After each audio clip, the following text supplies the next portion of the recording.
Hey, well, hello YouTube, it's Vukas, and today I'm going to try to get in a place where I can stand still and not make anybody dizzy. I am again at work in a warehouse, and so I'm doing this here just at the beginning of the day. There's a lot going on today, it's an exciting day, but I wanted to make sure to get this video out because today is the beginning of day 8, which means I've completed 1 week on the Bright Line Eating program, on this 14-day eating challenge. And I wanted to give you all some reports, some updates, talk about how I feel, and hopefully inspire and encourage you to if you have the same susceptibilities like I do to processed foods, and you're struggling and losing weight, Bright Line Eating is a solution for not everybody, but for many people. So anyway, so here we are. How did I end the first week, 1 week on? What has been a challenge for me, what has been challenged, and just sort of keep you in the loop and be real and keep it honest, is writing down my food the night before. I've developed some consistency, and I definitely do batch cooking, and I have leftovers, and so I eat some of the same meals, and what I might have for lunch one day, I have it for a couple days, or it might be lunch and dinner's the same because I'm just batch cooking, and a protein is a protein, and a cooked vegetable is a cooked vegetable. Just maintaining the items that are on the plan. But part of the Bright Line Eating, as far as one of the tools for us, is to write down, to commit the food the night before. And just being honest, that has been a little bit of a challenge for me. The past 2 days, I would write it in the morning, and that's not ideal. So that's been a challenge. But what has been working, I love having the bright lines. I love, it just really feels good to me to have to know what is mine to eat, what's not mine to eat, the weigh and portion. Is it breakfast, lunch, or dinner? That's all it is. It's not how many snacks have I had for the day. And this type of thing. I like where it does not require willpower, because there's some bright lines. Don't cross the lines. Focus on the bright lines and you'll lose the weight. Focus on the weight and you'll lose your bright lines.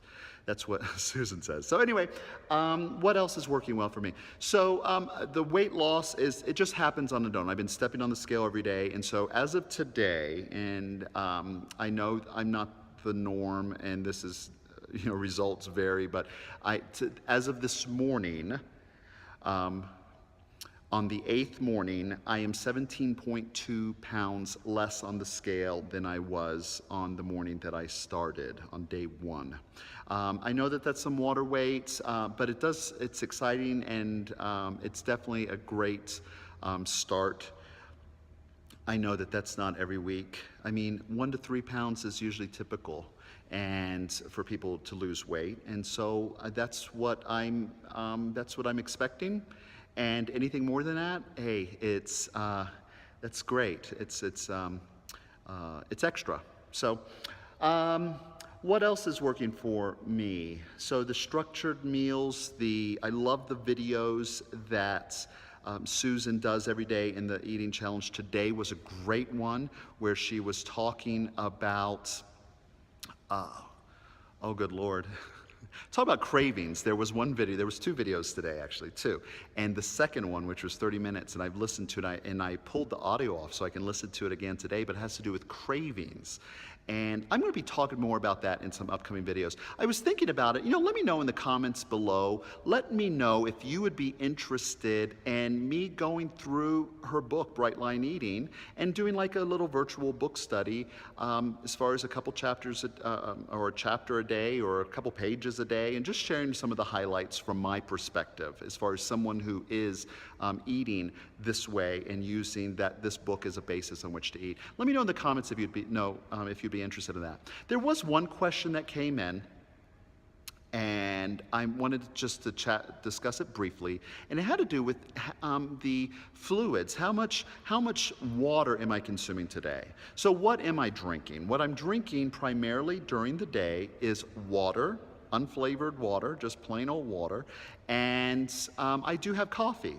Now, Susan recommends that with caffeinated beverages, Unsweetened, so we're talking about unsweetened, so there's no sugar. So drink something that doesn't have any sweeteners, artificial or natural in it. And if it meets that, then you should be safe. The typical beverages would be like herbal, the tea, plain tea, coffee, black, water. But then when you get into juice, well, then you're looking at, that's a sweetened beverage. When you're looking at like your zero calorie Powerade, that type of thing, Gatorade type drinks, sports drinks, that's sugar, that's a sweetener. So I drink water and I drink coffee at least 2 cups a day. I'm a heavy coffee drinker, at least I was before this. Susan recommends with caffeine to sort of limit it, watch it. The reason for that is because sugar triggers a dopamine response in the body. It feels good, it's a pleasurable experience. I mean, people admit they're addicted to coffee, and the addiction comes from this dopamine response.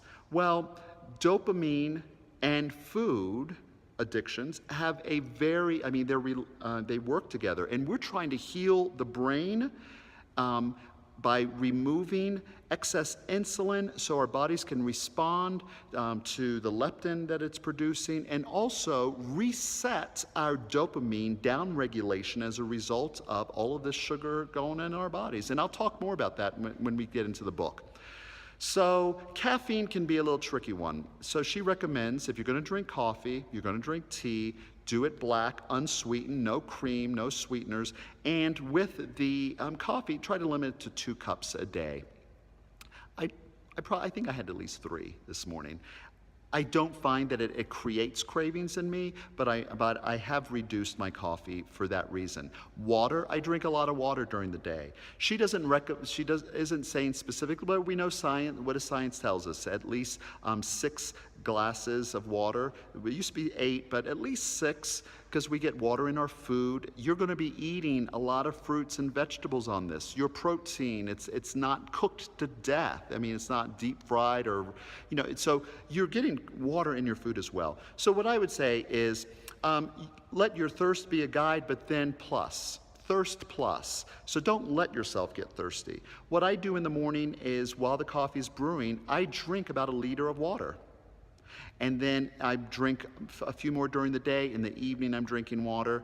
So that's not the most important thing. The bright lines on the Bright Line Eating Program is no sugar, no sweeteners, no flour, 3 meals a day with nothing in between, and weighed and measured meals. So anyway, so today's the beginning of day 8. I'm loving Bright Line Eating. I've had a successful week, and I hope that you are joining and are having a successful week as well. If you're not, well, then today's a new day. The next meal, it's just another meal, and just follow the lines, the bright lines at this next meal.